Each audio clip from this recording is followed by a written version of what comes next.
this night means to me, I think it's a night of hope. I think that it's Miles of Freedom is very relevant to what's going on right now in this country, and I think that it portends something wonderful happening around the country. I think that we need to focus on reducing recidivism, but also just eliminating the barriers to people who have been incarcerated and providing them with opportunities. And I think that's what Miles of Freedom is all about. I think it's going to be a great night tonight. I'm very excited about what we're doing tonight, and I'm just really excited about the Night of Hope, and I'm just glad for everybody that came through, that's coming through. It's going to be an exciting event, and I'm pleased to announce that we're going to have this event again next year, celebrating Miles of Freedom 10 years of service in our community. So I'm just super excited for the work that Richard Miles is doing and the passing of the Miles of Freedom Richard Miles Act, which passed in the Texas legislature. So very excited about that. Thank you. Excellent. Thank you very much. Thank you. Thank you. Thank you. Wow. Wow. What a powerful and beautiful compilation that was just put together. I just want to first and foremost thank everybody that's came out tonight. My heart is overfilled with joy with the support that I am seeing in front of me tonight. And I just want to thank Ms. Bukel and Mr. Ryan for coming together. I want to thank our board of directors. I want to thank our committee.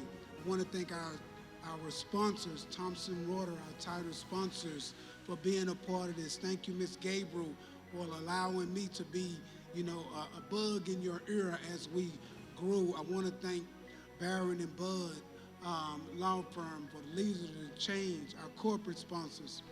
It's so many people that I want to thank tonight. And as you saw in the video, it gave you a glimpse of what Miles of Freedom is. The hope for Miles of Freedom started in 2002 on Cofield Unit. I befriended a gentleman by the name of Mr.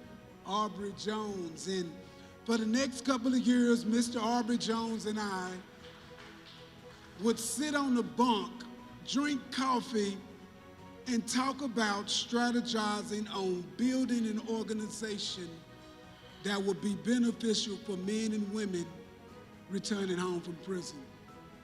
Now, obviously, me and Mr. Jones saw the gaps in the criminal justice system from a lens of a person that's in prison. And it's not privy for people that's outside of the prisons to understand the disparities that lie within the system. So Miles of Freedom has grown. It's grown. Since 2013, Miles of Freedom has provided case management services for 1,740 men and women returning home from prison.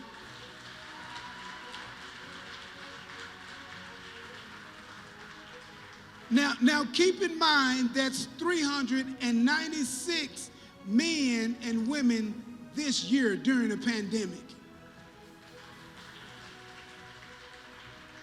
Our job readiness workshop has provided training for 490 men and women.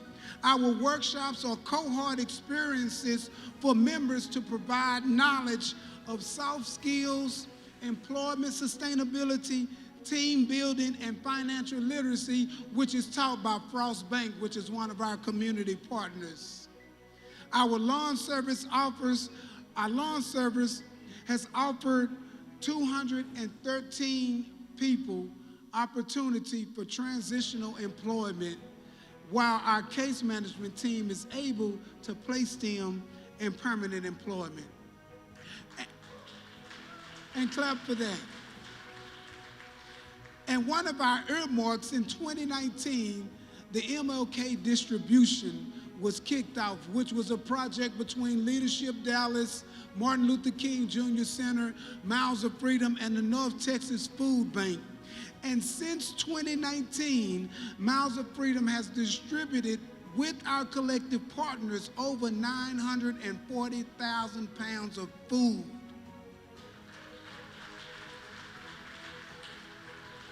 to people in the Dallas community, not just people coming home from prison. See, what we've realized is reentry is more than just giving a person a job.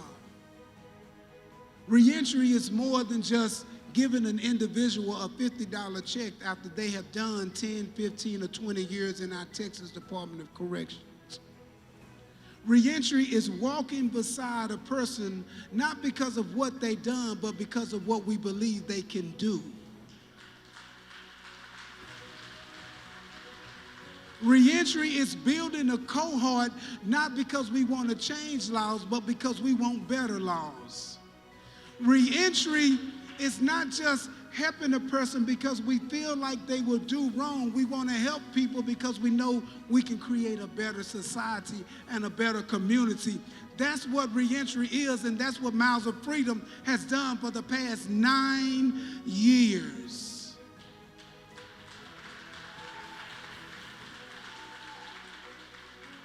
This year, and you've heard about it, this year the work of Miles of Freedom was elevated even more with the passing of the Richard Miles Act, which began in 2019.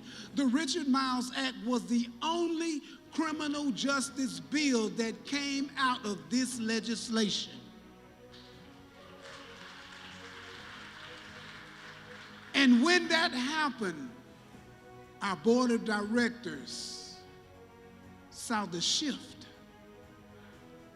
They saw the shift. They saw that Miles of Freedom services was becoming foundated. They saw the potential that Richard Miles needed to get out more. They saw the opportunity within the legislative realm that Richard Miles needed to be present. And so the shift happened, and I'm thankful that Ms. Tavia Murrow